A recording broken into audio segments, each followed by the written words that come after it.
Mr. Agarwal. Mr. Chief Justice, and may it please the Court. The President's constitutional duty to execute the law does not give him the power to violate that law with impunity. But petitioners claim that the President was free to fire Commissioner Slaughter without cause in violation of the FTC Act as authoritatively construed by this Court.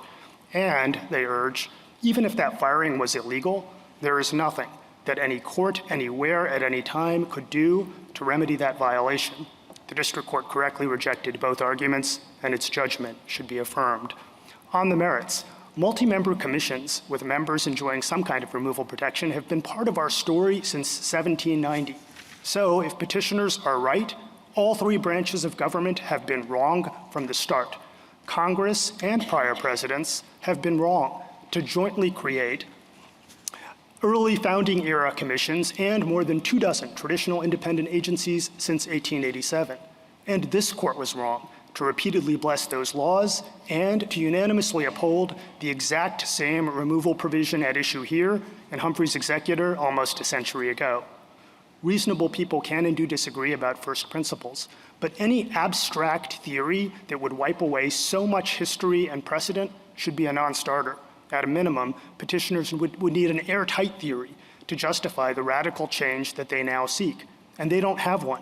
No tool of interpretation clearly supports the President's assertion of an unrestricted and indefeasible authority to fire the heads of traditional independent agencies like the Federal Elections Commission and the Nuclear Regulatory Commission.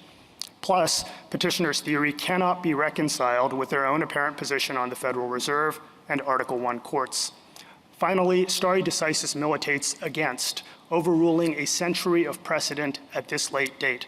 The political branches are more than up to the task of finding reasonable legislative solutions that strike an appropriate balance. That kind of legislative solution is far preferable than abandoning a foundational precedent on which so much of modern governance is based.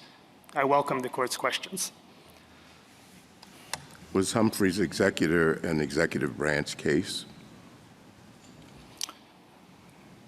It was an executive branch case, Justice Thomas, insofar as the FTC is an entity that is not operating under the auspices of Articles 1 and 3, but it is also a case in which Congress and the President coming together have determined that it's not part of a traditional executive department. And did the Court in Humphrey's executor distinguish it from its earlier precedent in Myers?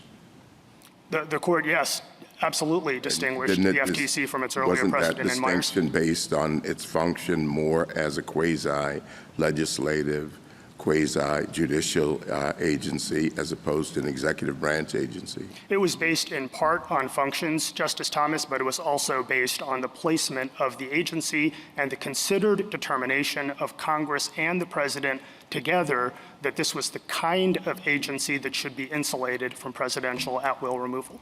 Now, you rely on the reliance interests and started in the reliance interests of Congress and reliance interests, I guess, of others of the agency heads on the structure of this agency for so many years. So, what is it, 70 years, you say?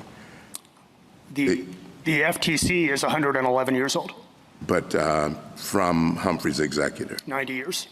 How would you have applied that in the overruling of Swift v. Tyson, your reliance interests? Yeah, so Swift v. Tyson deals with a completely different kind of situation with respect to the Erie Doctrine. So there was no reliance interest? So reliance interest with respect to choice of law determinations. Yeah. I haven't thought through that systematically, Justice Thomas, to tell you the truth. I do think that there is a reliance interest here that is both immense and undeniable, and that is the fact that Congress and the President have determined that there are certain statutory authorities, not constitutional authorities. That's statutory authorities that the executive branch would never have in the absence of congressional legislation, that Congress and prior presidents thought should not be under the sole control of just one person.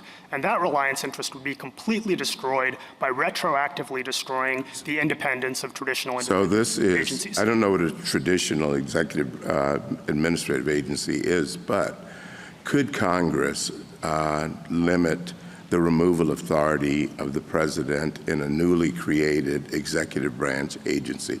Let's say, for example, a few years ago, EPA became an executive branch agency. It was more of an administrative agency, a sub-cabinet. Could it, in doing that, limit the removal authority of the president, of the head of the EPA, or Homeland Security?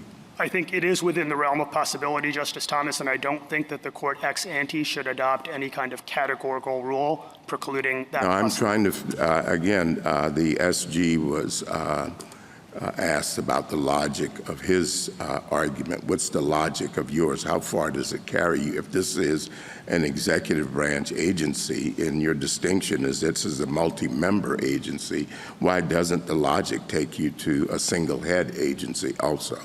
So you're asking whether a single-headed agency could be converted into? No, I haven't gotten there yet, but that would be the next step in order to make them removable, to make them the heads of the agency or the principals removable. Mm-hmm.